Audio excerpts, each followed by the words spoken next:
Querido Shalom Adonai, existe um fenômeno recorrente hoje chamado de analfabetismo bíblico. E em razão disto surgem as interpretações bíblicas equivocadas, surgem as falácias desconstrucionistas, surgem as heresias. Eu creio que o analfabetismo bíblico é devido ao descaso que se faz da Bíblia, né? A desvalorização. E vocês observam que as pregações do Evangelho estão banalizadas. As pessoas não têm, algumas é claro, né? Não são todas, alguns pregadores, eles não têm o cuidado, né? Essa característica de debruçar sobre o texto, né? De debruçar sobre a Bíblia, de destrinchar o texto. Não, eles fazem uma leitura, interpreta de forma aleatória e prega de forma aleatória. Mas isso não é coisa de agora não, isso é muito velho. Veja o que Pedro diz sobre este assunto. Segundo Pedro, capítulo 3, versículo 16. Vem comigo rapidinho. Você conhece a hermenêutica, né? A hermenêutica, que é a ciência da interpretação, né? Ela atua em várias áreas, né? Várias áreas de análise. E nessa área aqui bíblica, ela é muito interessante. A palavra hermenêutica, ela vem lá de... Hermenêutica quer dizer interpretação. Ela tem as suas origens históricas. Lá na cidade de Listra, lembra que Paulo passou lá? Havia um deus chamado Hermes, que era o deus mensageiro, né? E ela tem as suas origens históricas lá, né? Lá no primeiro século, na cidade de Listra. E Pedro diz assim, olha, falando disto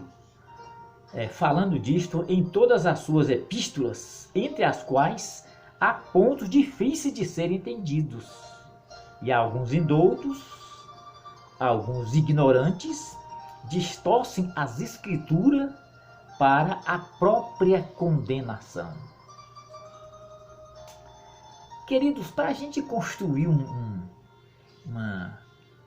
uma teologia sustentável, uma teologia saudável, é preciso a gente obedecer a alguns princípios de interpretação. Tem alguns princípios de interpretação. Paulo diz aqui que aqueles que distorcem a Bíblia, distorcem para a própria condenação. Então só observa que pecado de deturpar a Bíblia, de distorcer, de interpretação equivocada, não é um pecadozinho não, entendeu? Não é pecado de baixo potencial ofensivo não. Ele disse aqui que é pecado de alto potencial ofensivo. Ele diz aqui que aqueles que interpretam assim, interpretam para a própria condenação. Entendeu? A própria condenação. Eu quero tratar com vocês nessa oportunidade sobre alguns princípios, né? Alguns princípios de interpretação. Porque a interpretação é a hermenêutica. E a hermenêutica precede a exégese. A exégese é a exposição do texto. Então, eu tenho que fazer uma interpretação plausível para fazer uma exégese sustentável e abençoadora. Entendeu? Então você observa que o pregador, ele precisa ser um hermeneuta, ele precisa ser um exegeta, porque a palavra de Deus não pode ser assim de forma aleatória. Veja o que Paulo diz aqui em Filipenses capítulo 4, versículo 12. Ele diz: sei estar abatido, sei também ter abundância, sei padecer fome e sei ter abundância, e sei passar por necessidade. Em seguida ele fala assim: posso todas as coisas naquele que me fortalece.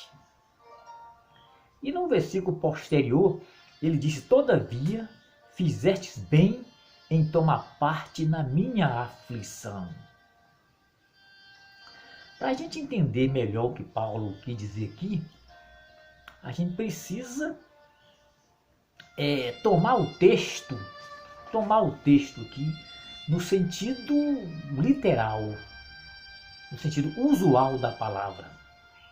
Assim não tem espaço para alegorismo, que o alegorismo é um perigo. A alegoria não, mas o alegorismo é perigoso. Então é importante tomar o texto aqui no sentido literal, não no sentido literalista. Há uma diferença, porque o literalismo também é perigoso. Mas tomar o texto no sentido literal. Aí você vai compreender que existe um abismo a ser superado. Que o abismo é cultural. Cultural. Ou seja, quando se fala em abismo cultural, envolve um conjunto de fatores, né? Paulo escreveu para o povo daquela época. Ele falava para aquela época. O destinatário da sua carta era gente daquela época. Então toda cultura tem as suas especificidades. E se tem as suas especificidades, tem coisa que eu não posso trazer para hoje. É anacronismo. Toda cultura tem porque uma cultura envolve um conjunto de fatores. Aí envolve comportamentos, hábitos alimentares, esportes, crenças, entendeu? Então é preciso tomar o texto no sentido literal, que aí você vai aprender a respeitar essa e até transpor esse abismo, essa barreira cultural. Veja que a nossa cultura hoje é totalmente diferente da cultura de 2000 anos aqui atrás. Entendeu? Eu não vou pegar aquelas vestes de 2000 anos e aplicar a hoje.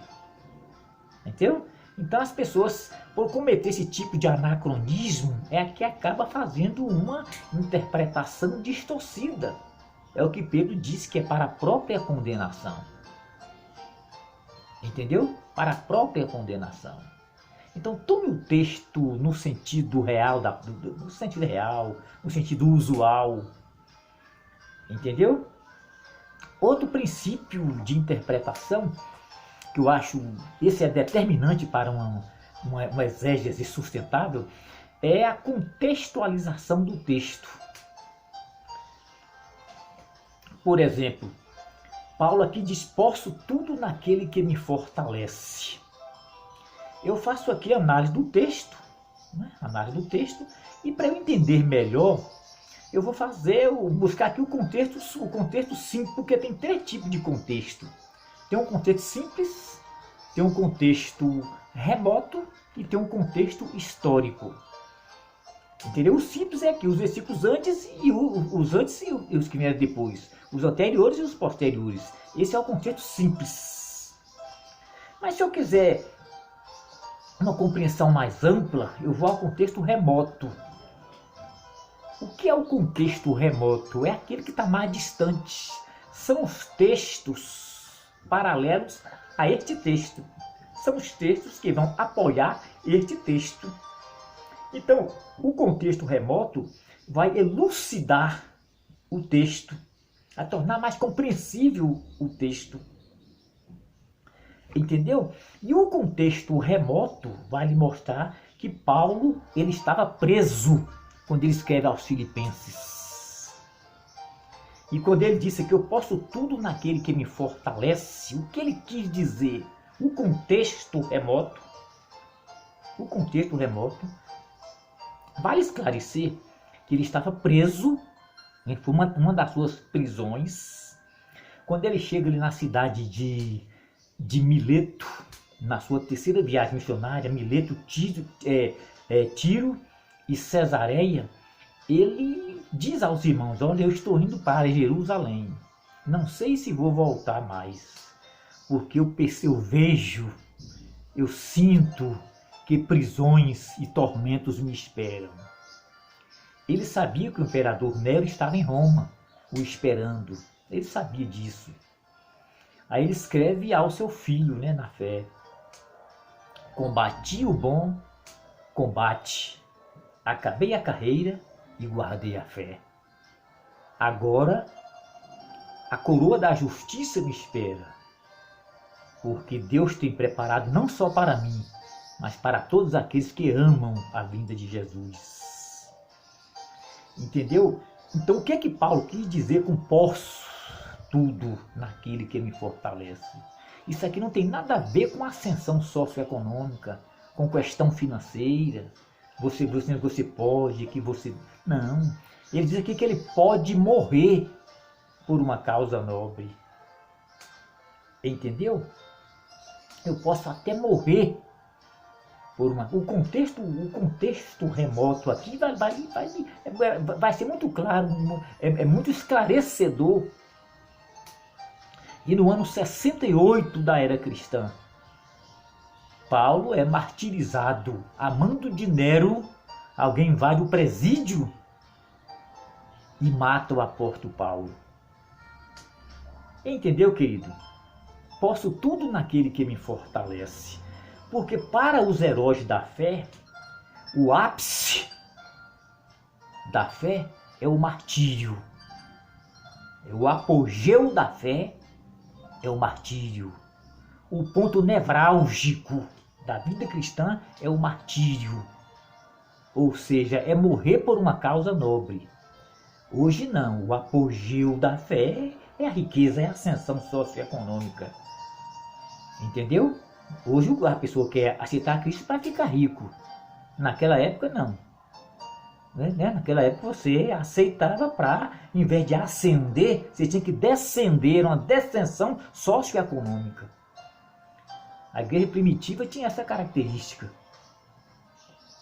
Se você pegar o contexto remoto, juntamente com o contexto histórico também, por que o contexto histórico? Porque existe um abismo histórico. E esse abismo tem que ser superado. Ou seja, a Bíblia levou um período de 1600 anos para ser escrita. Épocas diferentes, ocasiões diferentes, autores diferentes, culturas diferentes. Entendeu? Então existe um abismo histórico muito grande. E se você pegar todo o contexto histórico, você vai compreender que os heróis da fé, muitos deles foram martirizados. Os apóstolos, todos eles foram martirizados. Porque uma característica daquela época era a descensão. O cidadão aceitava Cristo, ele tinha que passar por uma descensão socioeconômica. Como assim? Quando Lucas escreve a sua obra, a Teófilo, ele diz assim: ao excelentíssimo senhor Teófilo. Porque Teófilo era um patrício, era um aristocrata, era alguém da classe dominante do Império Romano, não da classe dominada. Porque se ele fosse um plebeu, Lucas não ia chamá-lo de excelentíssimo. Só se chamava de excelentíssimo um patrício, um aristocrata, alguém que era de alto escalão do governo romano. E Teófilo passou por uma descensão socioeconômica, ou seja, ele abriu mão do que ele tinha. Lucas, que era médico, um proeminente historiador, né? Ele teve também que descender política, socioeconomicamente. O apóstolo Paulo também. Paulo era homem do Sinédrio.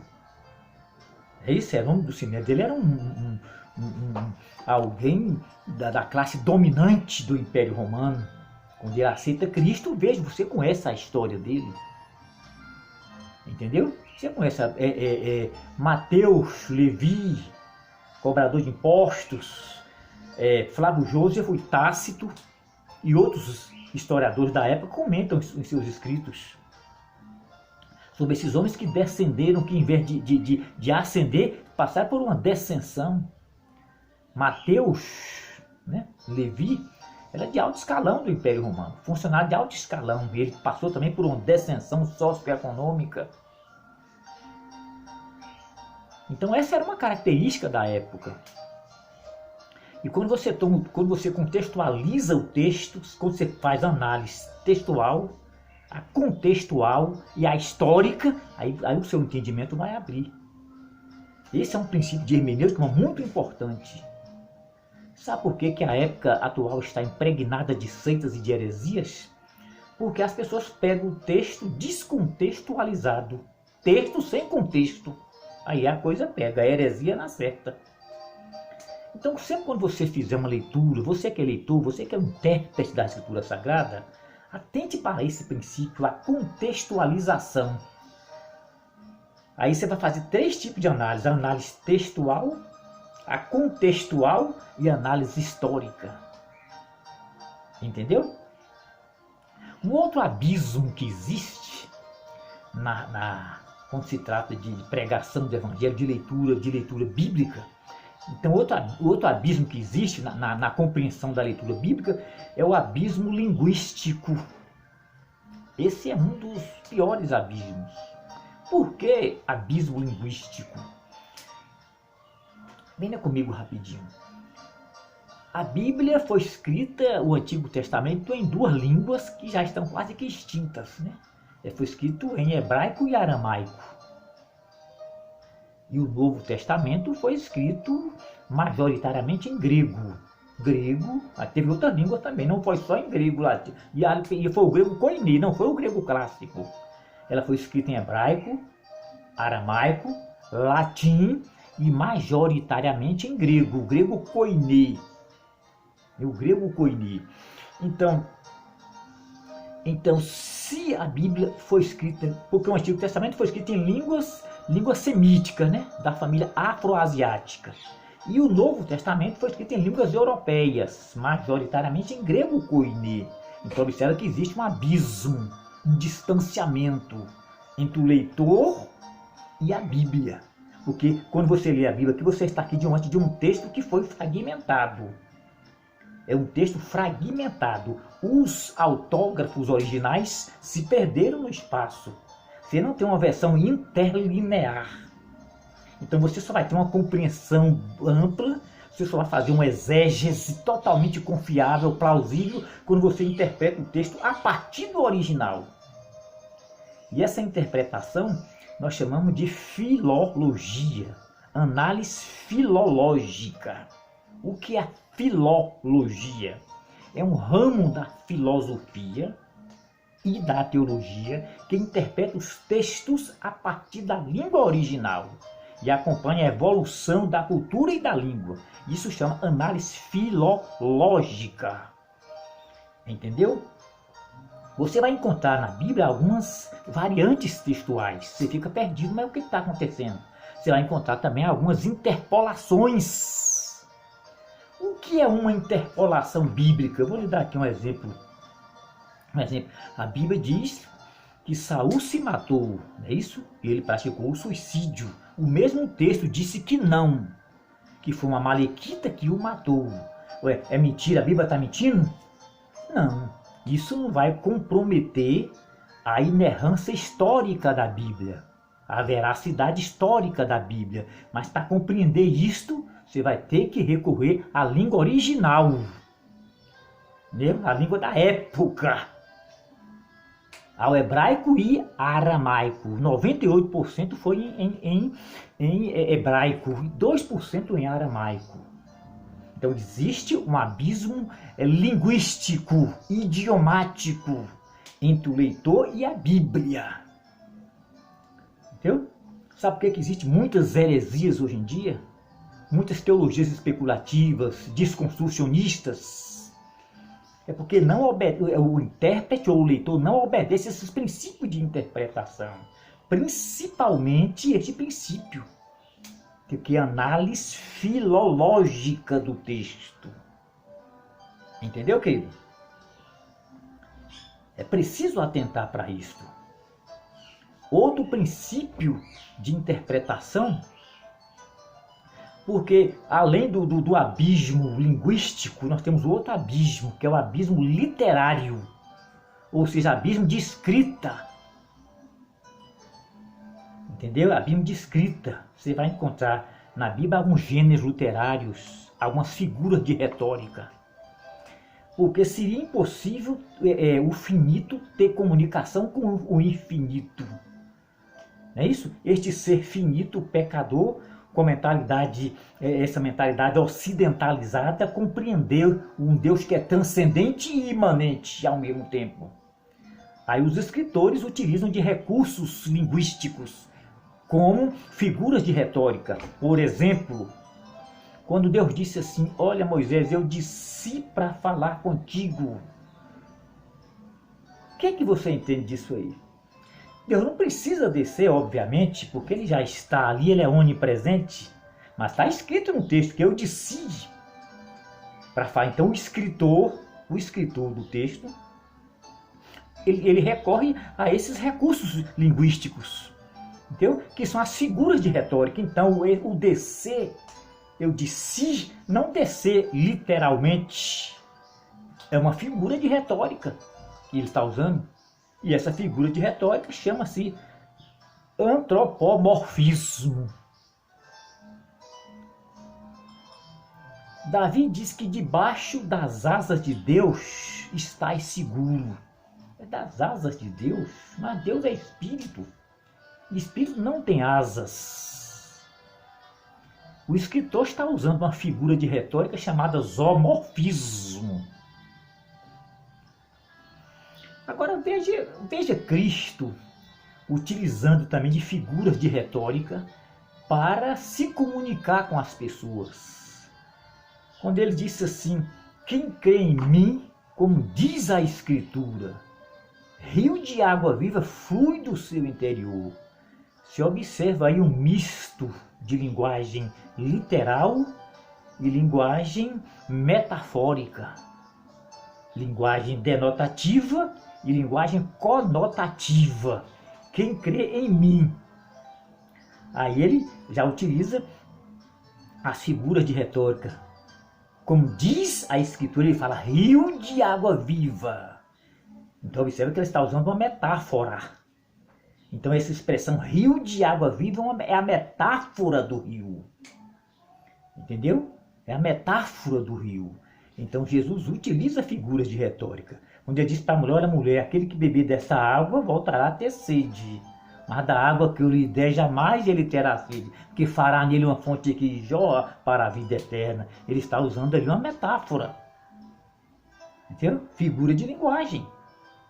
Então é preciso tomar o texto nesse sentido.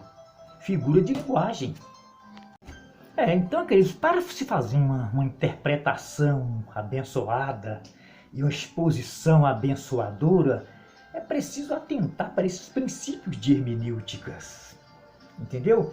Um outro abismo que existe entre o leitor e a Bíblia é o abismo geográfico. Quer ver por que abismo geográfico? Venha comigo. Todos os acontecimentos do Antigo e do Novo Testamento, eles aconteceram ali na região da Palestina. A Palestina era a Palestina, ela era integrada por várias províncias romanas. E a Palestina era uma área também do Fértil Crescente. E o Fértil Crescente, os historiadores chamam de berço das civilizações. Porque aqueles povos que eram nômades chegavam ali e achavam condição de se sedentarizar, de sobrevivência, de desenvolvimento socioeconômico, e ali eles fixaram terra. Entendeu? Então, olha, o nascimento de Cristo aconteceu no Fértil Crescente, a chamada de Abraão aconteceu no Fértil Crescente, toda a peregrinação de Cristo naquela região ali da Palestina. Então, muita coisa já se mudou. Então, ao fazer uma interpretação, é importante você se reportar aos antecedentes geográficos. Isso vai facilitar muito a sua compreensão. Eu estou dando somente uma pinceladazinha de leve.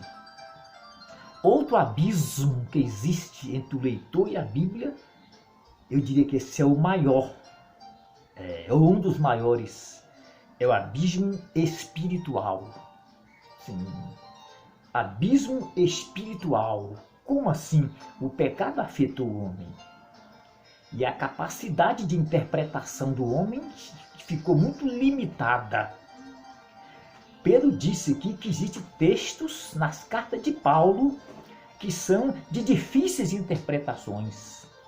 Ele não diz que são textos obscurantistas, mas são textos obscuros. Há uma diferença entre o obscurantismo e a obscuridade.